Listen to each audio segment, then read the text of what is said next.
talked to me afterwards, and he said, you know, I've got 2 comedians on my show, and neither one of them has told a joke in 6 months. Yeah. Because they were so obsessed with this stuff, and they were obsessed with COVID. Oh, my gosh. Oh, they were yeah. obsessed with COVID. And everything bad. And it doesn't just happen on the show. It happens during commercial breaks. It happens in the meetings before the show. It's a constant...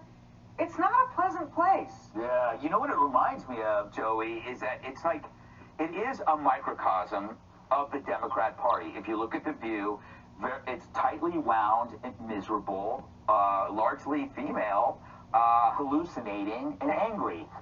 I don't think you get to use the term micro and The View in the same sentence ever. I mean, asking The View to be less political is like asking Anna Navarro to eat salad. You know what I mean? Like, it's just not going to happen. They'd just as soon walk away. I don't know. That's the most I've watched The View in 10 years. That clip you just force-fed me. I think we help build The View's audience just by show. We show more people see The View on our show than actually watch The View. Yeah, I think you need to go back to talking trash about Brian Stelter. Like, Yeah. There's nowhere they can watch him. Yeah, the View right now does take the place of Brian Stelter. There are like 5 Brian Stelters. Instead of one potato, it's a whole down basket. Yes. So, David, I have a theory that the blame for The View, kind of descent into madness, is the applause sign. That, like, no matter what they say, no matter what nonsense that comes out of their mouth, somebody presses the applause sign, the audience applauds. The View has no idea that what they've said is bad crazy. Yeah, I wouldn't mind getting one of those applause signs here. For Christ's sake. Jesus. All right. The View. I mean, what happened to daytime TV? Yes. You know, it used to be Rachel Ray, like, we're going to make banana nut muffins. And like, we got to kill the fascists. It's like, it's 10 a.m. Yeah. Relax. It's true. At 11 o'clock, it was Ryan's Hope. Oh. And the doctors. Right? I have no idea what you're talking about. You never watched... I'm 27 years old, Greg. I don't know what you're talking about. You know, you're an old soul. That's true, I am. Or you're lying. Okay. Up next, hot young conservatives unite. 5 more words. Dating apps for sane singles. Michelle, young conservatives in blue cities are fueling the popularity of right-wing dating apps and events like Make America Hot Again Singles Night. It tracks young professionals hoping to change dating culture by proudly embracing their conservatism in a new era. Here's my theory on this. I don't think this is all Trump people. I think even liberal dudes, perhaps even liberal women, are going to go to these things because they are seeking sanity, not ideology. I think especially liberal women. Yeah. I do. I think that they're kind of tired of, the soy boys. But I'm still clinging to, you know, can't we all just get along like Mary Madeline and James Carville? Can't we have these She was blind, though. I don't know if she's blind, but have you seen him? Yeah, I've seen him. I've seen her. But, you know, I do meet couples, even gay couples, who are from opposite sides of the political spectrum, and they find a way to make this thing Gay work. couples? What do you mean by that? You mean like I don't know if she pointed at me, and she also did the same thing when she said soy boys. I don't know. I was looking there when I said soy boys. Are you telling me that gay people can marry? Because this is new to me. Oh, yeah, you're very funny. No, I met a couple. Actually, one of the guys worked for Fox, and his partner, his husband, was a liberal. And the liberal husband said, the people at Fox are far more accepting of me than my friends are accepting of the conservative. So it's a really interesting time to be. I just wish we could cross the aisle. I don't know. I'm tired of this. If you just give me the name of the person. Yeah. Later. We'll deal with that. We'll deal with that. I mean, you know, Tyrus isn't here tonight. Don't you think Johnny, Joey, Jones, or J cubed, as I like to call, the dating scene isn't split between left and right. It's split between normal and crazy. I think people, when they use dating apps or anywhere, are always wary. It's not the politics, it's the crazy, but somehow crazy is imprinted on the left. You know, my first reaction to this was, well, you know, you meet your soulmate in high school, but then I thought, well, that's, you know, especially with Democrats, like, let's not put that out there, because they've got a problem with that already. Yeah. Hanging out. You mean they go back to high school? Yeah. I don't mean after you're grown. I mean, like, you know, where I come from, most of the couples, you know, met in high school. So I don't know where you tell these kids to go meet somebody they can date. That's so old-fashioned. Yeah, you know, and it's like they're in their phones all the time. Like, my son's 15, which is not quite to this age of dating, but it's like, hey, son, you know, go do an activity and see what girls are there. And you know what? He's 15. He's reeling in high school seniors. He just graduated. Activity. She's driving him around. I'm telling you, they're in drama together. Activities. No, you're right, though. I met my soulmate in high school last year. Wow, I hate Trump, but this Trump guy, he has a job. He works out. He's got a career path. He's thinking he's got goals and systems, and he kind of wants a family. You know what? Maybe I can live with him not being, you know, a Democrat. Yeah, you know, I'm probably not the guy to ask. I always did badly on online dating, and I lied and everything, so I don't know. What about you, Dagan? So these are people, the young folks, who are proudly displaying the fact that they're Trump supporters and conservatives, Republicans in deep blue cities. And there is nothing hotter than somebody who doesn't give a damn. Yeah. You know, zero given. Bring it on. Like Keith Richards. Keith Richards swanning around wearing crushed velvet pants and like chewed up snakeskin boots and like a blazer and then like a jaunty hat that belonged to his wife. Doesn't care. Sexiest man alive. Same thing. Although, if you do start dating really, really conservative people, there will be zero given.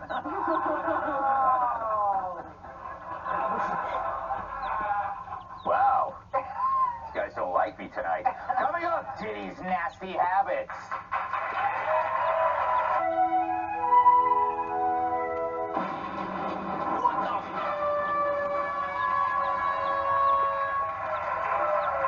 Tonight in What the F? Diddy puts applesauce on cheeseburgers, Joey, in the sex trafficking trial. I don't know how this fits into sex trafficking. But his former assistants testified that he'd slather his cheeseburgers in applesauce. Makes you wonder what he puts on his wieners. Thank you. I mean, I just love these celebrity trials where we get information that's so important and necessary. To, like, how else would we know that Amber Heard on the bed, or you know, or did he eats applesauce on his hamburger? I mean, just important stuff that we get to discuss. It's not even breaking the law, though. That's the thing that's about these cases. Yeah. I think they try to get people to pay out before they go to court, or because they hang the over Yes, their I'm going heads. to say all this stuff. We're going to say all this stuff about you. Although with Diddy, I don't think the embarrassing part is the applesauce on the burger. No, that is. There's some other things going on there. David, I wonder if he got his burger from Five Guys.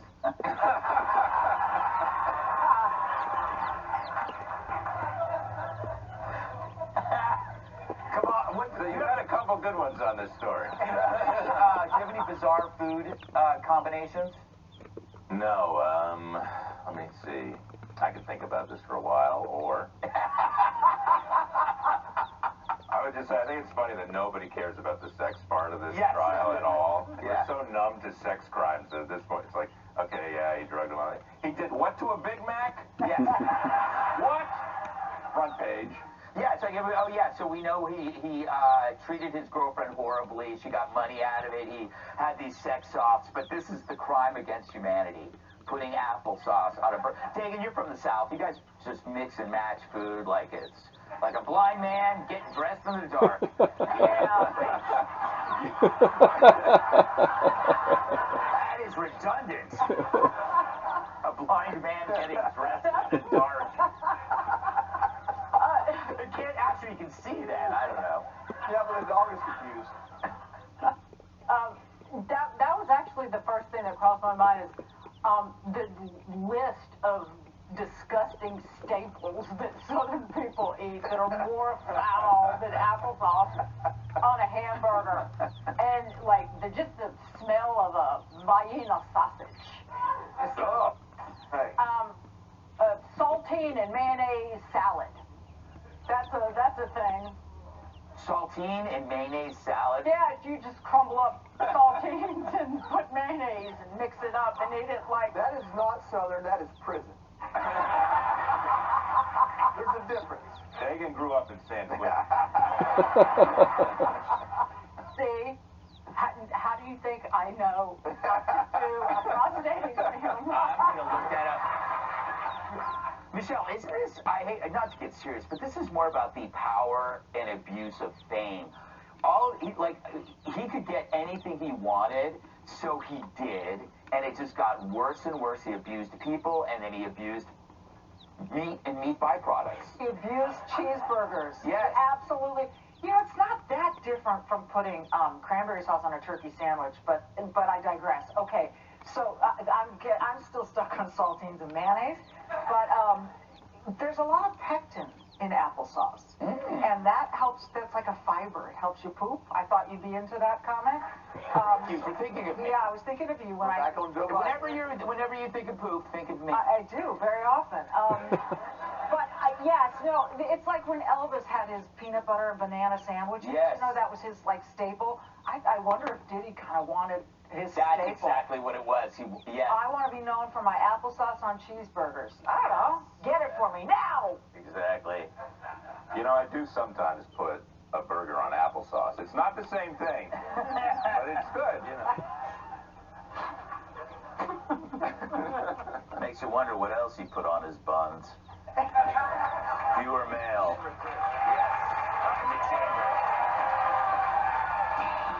You're watching Mailing It In. Wildner asks, what was your Saturday morning routine as a child, Michelle?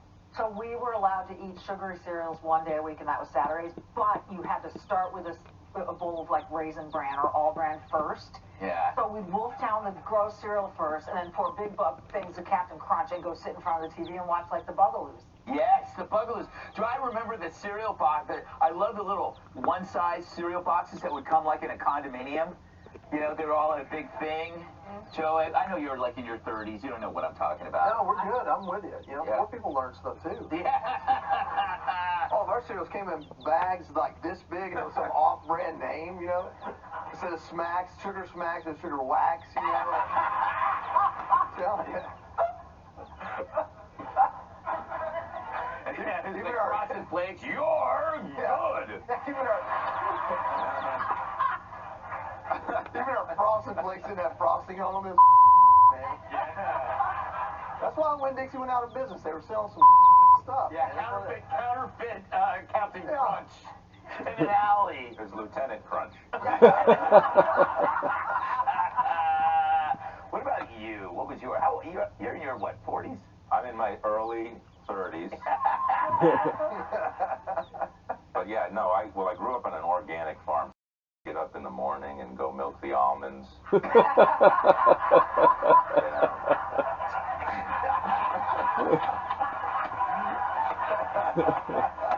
That is a perfect joke. What about you, Deacon? Hey, it's bad almond. Yeah. And then I would wait for, was it The American Sportsman with Kurt Gowdy? Do you remember that? Yes. Gowdy, yes. It was he would like go hunting with famous people. That's all I remember. Wow, I did H&R Puff and Stuff. Yes. Was that amazing? Sigmund and the Sea Monster. Yes. Scooby-Doo. Shazam, Mighty Isis. Ooh, yeah. The half an hour. I thrilled her sister, so there was a lot of American Bandstand. Oh, yeah. And they would rate the records. And then before that, though, they would have an hour of Soul Train. And I was going, what's going on here? Who are these people? We don't have these people in my neighborhood. By that time, it was dinner. Yes. Yes. All right. Derek asked, who was the most impressive person you ever knew? Who was the most disappointing? That's a big question. What about you? You can say me if you want, Dave. You were the most disappointing.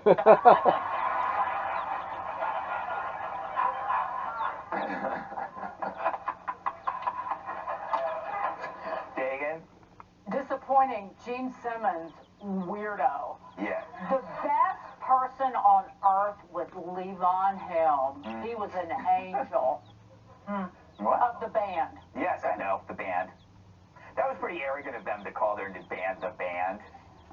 It's like going, what movie are you going to go see tonight? Oh, the movie. Joey? We had Sergeant Alvarez. He would get drunk at like noon on a Wednesday and show back up with a pressure washer and make us pressure wash our barracks rooms. And the fact that he never went to jail is probably is so impressive. The fact that he was because he could drive drunk pretty well. Michelle, you must have met a lot in the sporting I have. John Madden, my father-in-law, my late father-in-law, and then I would say... John Madden? It was not my father. Oh. No. Well, you're not cool. I know. Really sorry. The most disappointing list is far too long, and it would take too much time. Yeah, it's amazing how you can come up with the most disappointing. I'm going to say the most impressive, Scott Adams. Oh. Smartest guy. Smartest person I've ever met. The most persuasive mentor I've ever had. And he's still alive, so I'm not eulogizing him.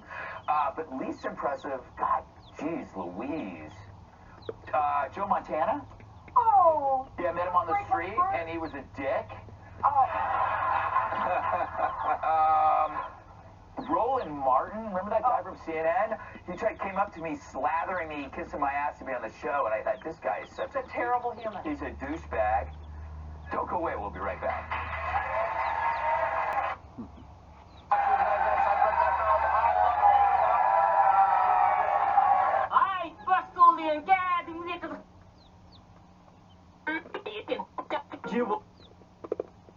What is with dating over 50?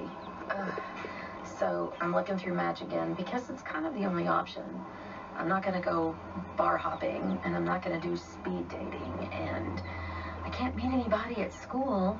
So the only choice I have, I guess, right now, other than somebody just knocking on my door and saying, "Hi, I'm Mr. Wonderful," is to scroll through dating apps. And I've been looking through Match, and what is up with the pool of men? Anybody else? I mean, it seems like the only time I find one that I'd actually be interested in, they're a catfish, and they're not even a real person, they're just a bot. It's so discouraging. Anyone else? What's up with the men on dating apps? I mean, Colleen, have you looked into a mirror? I mean, men look at you and they're going to say, hey, what's up with that leathery frickin' skin? I mean, let me be honest with you, Queen. You're saying that your only options are dating apps because, as you said, you're not going to go bar hopping. Although I recommend you should because at this point, you're not really top tier. You also said that you're going to do speed dating. Yeah, don't do that because, like, 100 desperate women, or I should say one desperate woman, which is you, plus 99 more, are going to show up to those speed dating apps and looking at you, I'm pretty sure your competition has you beat. And you can't find any at school. I'm assuming that means that you're a teacher of sorts, or you're in the education field, and because women heavily outnumber men in that field. She's meaning it because she's too old to be in school. You can't find anybody. Just accept it. You are not a first-round draft pick. You're not even a fifth-round draft pick. You're really at the bottom of the totem pole here. I mean, you're complaining about men as if you were some kind of high-level prize. Here's a newsflash for you. Your egg carton is empty, and when it comes to looks, you're not getting any medals at the end of that race. Expectation management is warranted in this case. Along with that, go get some therapy because delusion management is also warranted. Before we move on, I want to try to Oh, it really helps out. Moving on. This is to all my girlies out there dating, especially if you're over 50 like me. Friday night, I went out on a date after 2 years, and the end of the date, I was told that I am not settled. And I really paused to try to figure out how someone after 2 hours of a dinner could figure out that I'm not settled. Or maybe he just couldn't handle the fact that I have actually taken care of 2 children, created my own career, have done quite well for myself after my divorce, and that is a very settled woman. But unfortunately, we are a little fragile, and we take things personally. And these men can make these daggers, not realizing that the definition of settled doesn't mean small, quiet, dependent women. It's strong, confident women, and that's what we are. So always believe in yourself.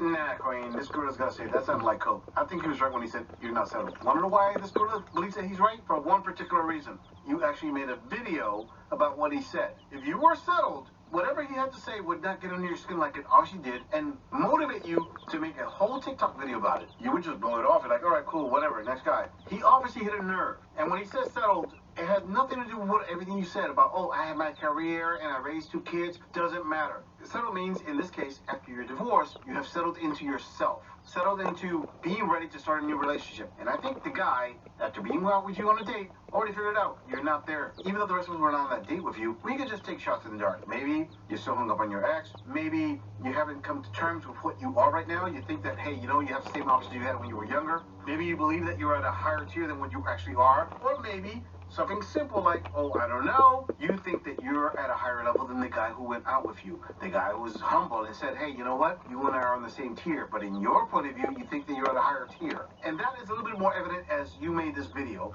trying to prove that you're settled. And although a lot of my viewers are against what I'm about to say, I have to say it. Therapy, sister. Check into it. Moving on. Just thinking about the amount of money I could spend on just like the beauty treatments that I want right now. Like, I really want a new nose. I really want, like, a surgical lip flip. Like, I want lip filler. I want chin filler. I want cheek filler.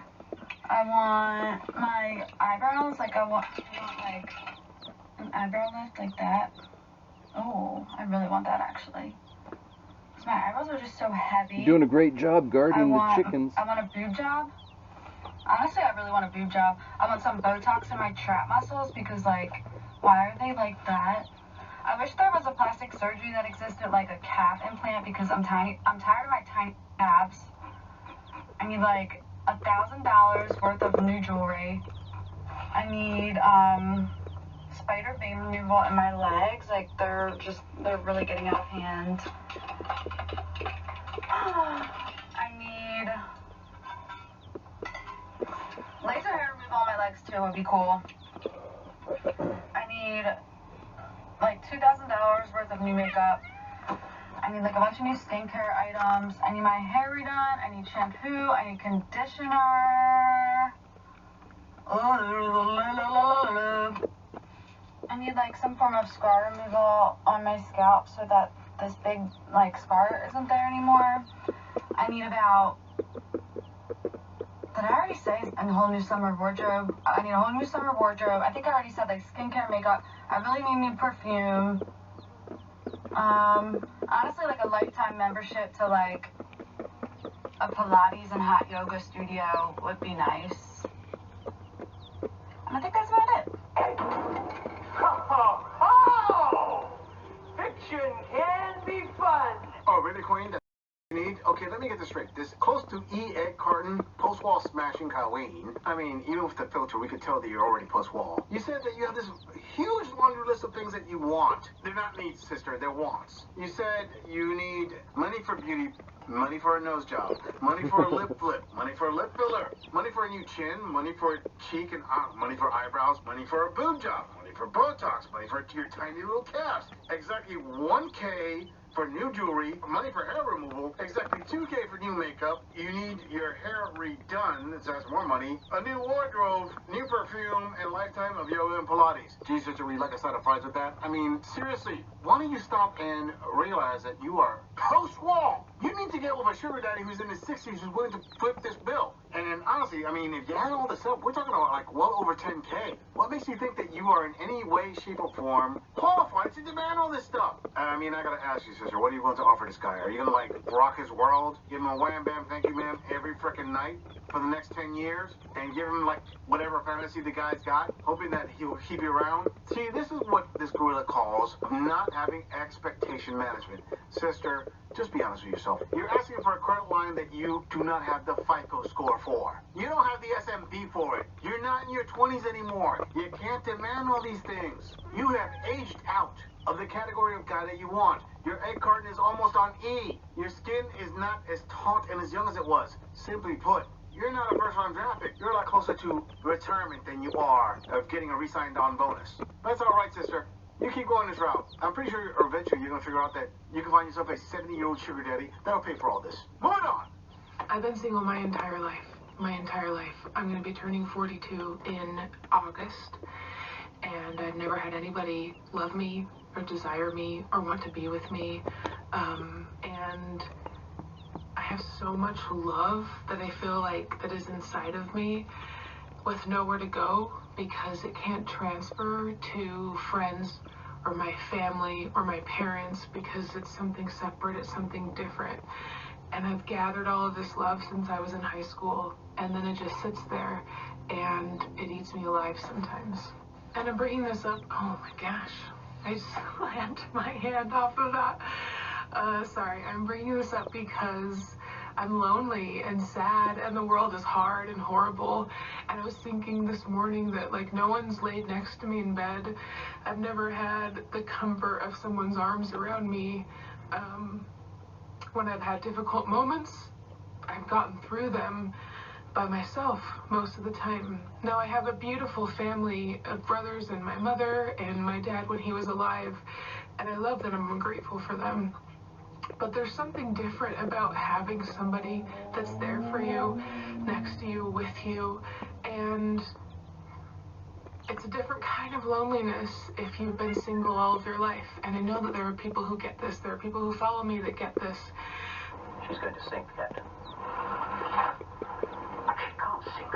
She's unsinkable. She can't float. All right, sister, I'm going to say it. The way you just described yourself right now as you've been single your entire life and no one has ever loved you, you kind of sound like the female equivalent of an incel. Now, that is not an insult. When I say incel, I always say incel is just another descriptor for a person who is socially awkward. That is not an insult either to men or women. But I have to say, dating is far easier for women than it is for men. No matter how many issues you've had, you definitely have had an easier time getting male attention than men have getting female attention. So that tells me, off rip, that by far the biggest problem is you, because you are the common denominator. And I have to tell you, an average woman can pull in 5 to 10 times more men than an average guy can pull in women. I mean, an average guy will pull in 1 to 2 women on dating apps a month if he's lucky. An average gal is going to pull in 15 to 50. So you saying that you haven't been loved in your issues, this girl is going to say, yeah, the number one issue is you. And when you said there's a different kind of loneliness when you're alone all your life and there are people that get you, oh, trust me, sister, this gorilla can say, for every one woman that's like you that feels very lonely because no one approaches them and you want a different kind of love than family love, there are at least 30 guys out there. It's like a 30-to-1 ratio. And it's not that I'm going to blame you, but I'm going to tell you right now, the numbers of men who want to be with a woman who feel lonely, the ratio is so overwhelming. I have to say, I'm sorry, sister, you probably set your standards way higher than your SMB, because the amount of men that are willing to be with a woman on their level, I would say it's 30-to-1, possibly higher. But let's hear what else she has to say. But I was thinking about it in terms of just bigger worldly issues as well. The fear of the world and the difficulties that we are seeing. And again, this is minuscule on the level of what some people are facing, but it doesn't mean that it's nothing, and I have to figure out how to deal with these feelings. But the idea that, like, I don't go home and somebody's there to talk with and cook dinner with, and I have a roommate, but we do our own things, we have our own lives, and again, it's not the same. It's not the same. And I'm always told sometimes as a single person that it's not easier on the other side. And so I guess I just wanted to say to people who get this feeling that you're not alone, and I know that it's difficult, but I also know that there's a certain type of strength that has been developed that I have because of my experiences in my life that has led me to be able to do difficult things. And it's difficult being alone, and it's okay to feel lonely. And it's okay for it to feel hard and scary. So just know that you're not alone, and know that I see you, and I'm there with you, and I'm still seeking to find ways to make it easier for myself. And I really, really do wish to make it easier for others. So if you're lonely, know that I'm sorry, and know that I'm sitting in the lonely with you. I hope you have a good day, everybody.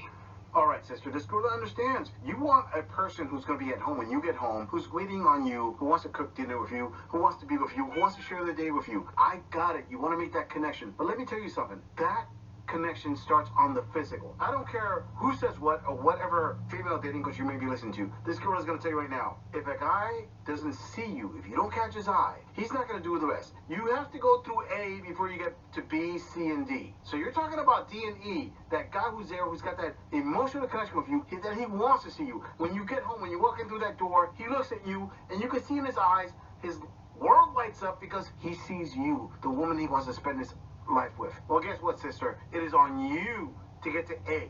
That is D. You need to get to A first.